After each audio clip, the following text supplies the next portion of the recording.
बहुत जरूरी है। जब ये बोल रहे थे तो इनके कई पॉइंट को हम नोट कर रहे थे कि आज हमको इस पे बोलना है, आज हमको इस पे बोलना है। इसी क्रम के दौरान मेरे टीचर आ गए, राजेश सर, उनसे हम मिलने चले गए और वहाँ पे लौटने लगे तो हमारे एक किसान हमसे हताश होकर के मिल गए कि मैडम आप ही तो जज। अब मैडम जज थी तो मैडम करें क्या? आप अहर्ता के अनुसार हमको दीजिएगा अपना प्रोडक्ट तब ना। अहर्ता के अनुसार आप अपना प्रोडक्ट दीजिए। हम बाएं दाएं करके तो आपको जिताएंगे ही जिताएंगे। अगर आपको हम नहीं जिताएंगे तो हम कहां से जीतेंगे?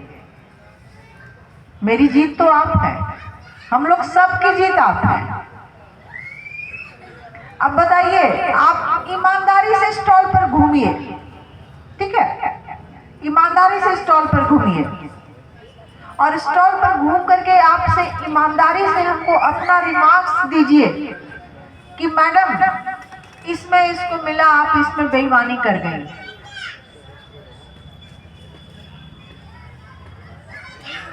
आप बताइए। देखिए, अहर्ता क्या है? एग्जीबिशन में किसान मेला क्यों लगता है, इस मेला को समझने का कोशिश करिए। किसान मेला किस लिए लगता है? किसान मेला इसलिए लगता है कि जब आपका प्रोडक्ट, आपका टमाटर, बैगन, गोभी एकदम पीक उत्पादन पर रहेगा, आपके पास अच्छा फसल रहेगा, तो उसको एग्जिबिट किया जाएगा, दिखाया जाएगा कि देखो फलाना के प्लॉट में इतना केजी धान उपजा, इतना केजी गेहूं उपजा। जब हम लोग बेलसीरा गांव में जाकर के धान का कटनी करवाए और धान का कटनी करवा करके महज एक ड्रम सीडर से धान लगाया गया था। कुछ नहीं, कोई किसान तैयार नहीं था, लेकिन कुछ किसान को हम लोग तैयार करके ड्रम सीडर से धान लगवाए थे। ड्रम सीडर में धान में क्या है? ड्रम सीडर में 3 को डब्बा जुड़ा हुआ है। आप लोग सब किसान ड्रम सीडर से जुड़े हुए होंगे, ड्रम सीडर को देख चुके होंगे। और जब हम जबरदस्ती उस महिला किसान को ड्रम सीडर से धान लगवा कर आए थे तो बड़ा सब लोग पूरे गांव में से संकित था कि अरे धान लगवा के चलो के लो छे धान होते की। लेकिन उसी धान का जब कटनी करवाने गए और 1 हेक्टेयर में 70 से 72 क्विंटल के बीच में उत्पादन हुआ तो हम किसान का धान लेकर आए। देखिए गर्दन हिला रही है, जिनका कट के लगता है घर गया है वो वहां से बैठ के बेलसीरा से गर्दन ऐसे हिला रही है। तो आप मिलिए, जुड़िए, नहीं जुड़िएगा तो फिर वही कहिएगा कि अरे किसानी में फायदा है, मैडम हम हार गए। आप हमको कहिएगा आप हारे क्यों, ये आप सोचिए। आप हारे क्यों, इसके बारे में आप सोचिए। इसके बारे में हम बताएंगे आपको कि अगर गोभी ही लगाने जा रहे हैं तो गोभी का नीचे वाला जड़ वाला पोर्शन को काटिए। क्या करना है? नीचे वाले जड़ के पोर्शन को काटिए, उसमें 2-3 पत्ता को रहने दीजिए और 5 फूल अगर मांग रहा है या 2 फूल ही मांग रहे हैं तो हम ऐसे काटे कि दोनों फूल ऐसे करके कटोरा टाइप खड़ा रहे, ताकि जज आपके स्टॉल पर जब आप गोभी देखने जाए तो उसको गोभी दिखे, ना कि पत्ता दिखे। किन्हीं का पत्ता टूटा हुआ है, कोई जड़ सहित दे दिए हैं तो उसको क्लीन करिए। अगर कहीं गलती से उसके फूल पर किसी प्रकार का मिट्टी आ गया है तो उसको साफ सुथरा करके आप एग्जीबिशन के लिए लगाइए। गोभी की बात हुई, पत्ता गोभी में क्या देखना है? पत्ता गोभी में किसी तरह का अल्टरनेट या ब्लाइट या किसी प्रकार का इन्फेक्शन ना हो, पत्ता साफ सुथरा होना चाहिए। ऐसा होना चाहिए कि उसका कर्ड, अब जैसे हमने एग्जीबिशन में देखा कर्ड लगाए हैं, अगर वो 1-2 दिन खेत में रख लेते तो उनका वो पत्ता गोभी है जो फट जाता, पत्ता गोभी फट जाता, वो एग्जीबिशन में भी दिख रहा है। ऐसा ना लगाए ताकि हम लोग भी दुविधा में फंसे रहे। बैगन लगाना था तो किसी का बैगन 5 बैगन लगाना है तो 5 बैगन में से 1 बैगन जरूर बेमेल था, 5 बैगन में से 1 बैगन जरूर बेमेल था। नहीं, लगाने से पहले आपको 3 चीजों को देखना है, शक्ल, साफ सुथरा और उसका क्वालिटी, उसकी गुणवत्ता को देखना है। गुणवत्ता कैसे पहचानेंगे बैगन को? बैगन को दबा करके देखेंगे। अब बैगन इतना छोटा भी ना हो, बैगन इतना छोटा भी ना हो कि आप गुणवत्ता के लिए बैगन को ले आए छोटा छोटा तोड़ के, उसके उत्पादन को भी कोरिलेट करना चाहिए। क्या करना चाहिए? उत्पादन को, मतलब इस तरह का बैगन रहना चाहिए कि वो काटा जाए तो बैगन अच्छा निकले। अगर 5 व्यक्ति के लिए सब्जी बने तो सब्जी में बैगन दिखे, ना कि बैगन प्री मैच्योर हो तो गल करके आलू ही दिखे। बहुत सारा क्वालिटी है, बहुत सारा क्वालिटी है, बहुत सारा गुण है।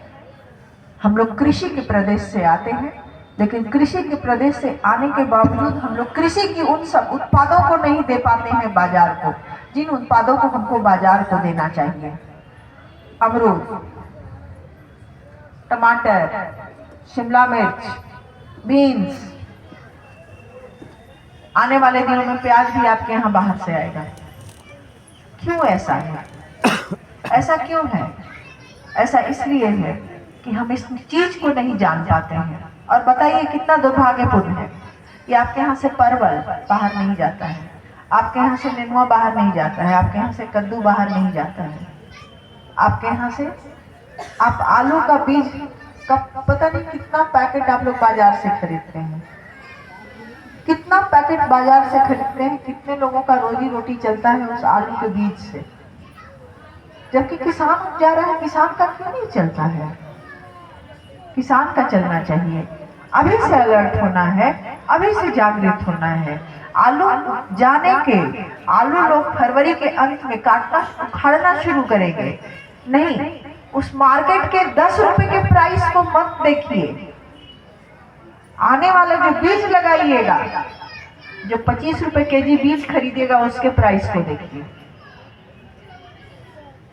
और आलू का खेत जो कि बीज के लिए किसान हमारे रखना चाहते हैं, आलू के खेत में आलू के पौधा को काट करके, पत्ता सबको काट करके हटा दिया जाए, इसको डीहॉल्मिंग कहा जाता है।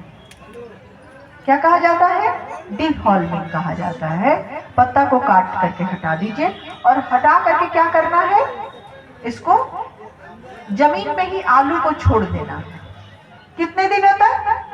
10 दिनों तक, मिनिमम 10 दिनों तक। ये क्यों छोड़ा जाता है? वो इसलिए छोड़ा जाता है कि उसका जो स्किन है, जो छिलका है आलू का, वो आलू का छिलका मोटा हो जाए, तब आलू को उखाड़िए। आलू को उखाड़ने के बाद किसी छायेदार जगह में रखिए, किसी छायेदार जगह में रखिए। रख करके आलू का ग्रेडिंग करिए। ग्रेडर मशीन है हमारे यहाँ कृषि विज्ञान केंद्र में, ग्रेडर मशीन है। उतना आप कर नहीं सकते हैं, लेकिन आप एक श्रमिक को दिन भर में रख करके आलू की ग्रेडिंग करवा लीजिए। आलू को 3 भाग में बांट दीजिए। एक बड़ा आलू निकलेगा, उस आलू को मार्केट में तुरंत निकाल दीजिए, क्योंकि वो तुरंत हॉलो हार्ट ऑफ पोटैटो होगा। हॉलो हार्ट ऑफ पोटैटो का पहचान क्या है? आलू को काटिएगा तो बीच से काला काला खोली टाइप निकलेगा। ये ऑक्सीजन की डेफिशिएंसी की वजह से होता है। और बड़ा आलू जल्दी सड़ता है, उस आलू को आप तुरंत मार्केट में निकाल दीजिए। मीडियम साइज का आलू, मीडियम साइज का आलू, मीडियम साइज के आलू को आप अपने बीज के लिए, अपने लिए लगाने भर बीज को कोल्ड स्टोरेज में रखिए। आप जिस बीज को मार्केट से खरीदते हैं, 25 रुपए 30 रुपए केजी खरीदते हैं, बंगाल बादशाह और कौन बादशाह, पंजाब बादशाह, जो भी खरीदते हैं, उससे आपको कोल्ड स्टोरेज में रख करके भी बीज सस्ता पड़ेगा। आपको मुश्किल से 15 रुपया केजी बीज जाएगा। 10 रुपया आपका बच गया, 10 रुपया बच गया। 2 रुपया ट्रांसपोर्टेशन पर खर्च किए। समूह की बात की गई ना, समूह में आकर कर अगर एक ट्रैक्टर, हर गांव में एक ट्रैक्टर है, ट्रैक्टर वाले को एक दिन का भाड़ा और डीजल दीजिएगा तब भी आपको सस्ता पड़ेगा। आप उसको बीज को आप बीज में अभी से संरक्षित करिए। और एक आलू का बीज का प्रजाति नहीं आया है, आलू का बीज का कई प्रजाति आपके यहाँ आ गया है। खुपरी पोखराज है जो उपज में ज्यादा है, खुपरी ज्योति, खुपरी अशोका, खुपरी आपको नीलकंठ है, खुपरी लीमा है, कृष्ण मोहन है, खुपरी मोहन है, अनगिनत प्रजातियां हैं जो आपके यहाँ है। आप देखिए, आप इन युवाओं का जो युवा मेरे लाइन में बैठे हुए हैं, इन युवाओं से मेरा अनुरोध है कि आप आलू के बीज उत्पादन में आइए। और आलू का बीज उत्पादन नहीं रह जाता है, आलू का बीज उत्पादन का टेक्नोलॉजी कहाँ से कहाँ चला गया। आलू के बीज उत्पादन कहाँ गया है, जनरेटर स्टार्ट करा देता है। आलू के बीज ऊपर से जो आपका पौधा निकलता है, हमने आलू को 3 भाग में बांटने के लिए कहा। बड़ा आलू